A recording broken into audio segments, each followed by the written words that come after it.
Since the release of Apple's first generation iPhone, phones have transitioned away from physical keyboards, and they've went on to on-screen multi-touch keyboards.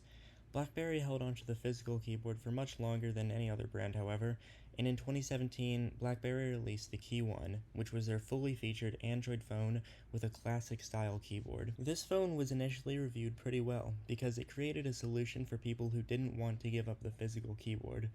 This phone came with an up-to-date, fully featured version of Android, USB-C, and a conveniently hidden fingerprint reader, and other features that modern phones have, or at least had in 2017. This phone had enough success for BlackBerry to create a follow-up device, the BlackBerry KeyOne, in 2018. But here I have the BlackBerry KeyOne, which was released in April of 2017. I've used this phone a bit in 2023, and here's how it stands over 6 years after release. The keyboard is as good as it ever was. It's a typical BlackBerry keyboard. The key feel is nice, and the whole phone's keyboard just feels pretty nice to type on. I still prefer a modern phone's on-screen keyboard, but the keyboard is responsive, and it's nice to type on. The design of the phone is also very solid, as it has a fully aluminum frame, a glass display, and a soft-touch plastic back cover. As I said earlier, it also supports USB Type-C, which is pretty big because that connector is still being used in modern phones and other devices today. Software support is one of the areas this phone has aged poorly in, as this Sprint model is stuck on Android 7, which was its release firmware from 2017. Other models can go up to Android 8, but that's still not that much better. That was one unfortunate thing about old phones. Carriers used to decide to not push Android updates to phones, and carriers also used to install so much garbage on the phone. This seemed to change around 2020, and now that Sprint isn't a thing, this Sprint-locked phone is useless as a phone itself, and it's basically a Wi-Fi only device. The performance of this phone, though, in 2023, is really where this phone is the absolute worst at. This phone is what I consider obsolete due to how slow it really is. Launching apps as simple as the Google Chrome or official Google app take way too long, and using apps is very slow, and since this model is stuck on Android 7, there are a good few apps that just don't support it anymore.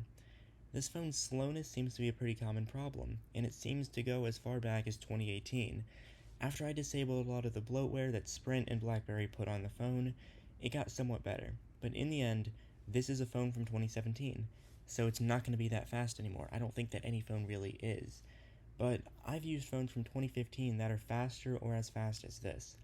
On top of that, the bootloader is locked, so putting a custom ROM on this phone to update it or speed it up is not an option. The display is a 4.5-inch LCD panel, which looks decent, but it really is a small screen for a 2017 phone.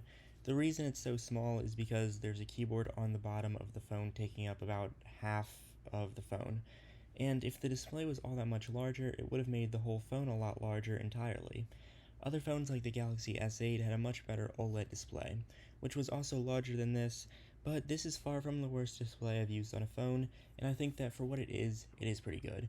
However, what I don't understand is how BlackBerry used to use OLED displays back in like 2013 on the older Q10s and the Z30s, but now they went back to an LCD a few years later in 2017.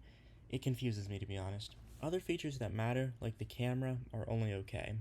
For a 2017 phone, it wasn't that good, and in 2023, it's still not that good.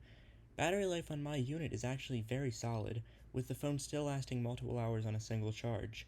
I have a feeling that this battery has been replaced before, but it doesn't matter because it's an easy battery to replace from what I've seen. Now, the pricing on this phone is the worst part. This phone goes for over $100 pretty consistently, which is an absolute ripoff for a 6-year-old phone which aged poorly when it was new.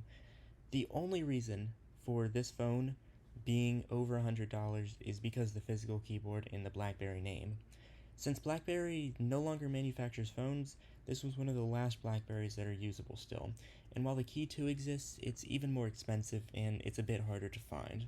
I'm sure that other regions of the world have cheaper prices or easier availability, but I'm in the US, so I'm only covering what I see in the US. As a recap, the phone's design is pretty good, with pretty durable materials and a premium housing.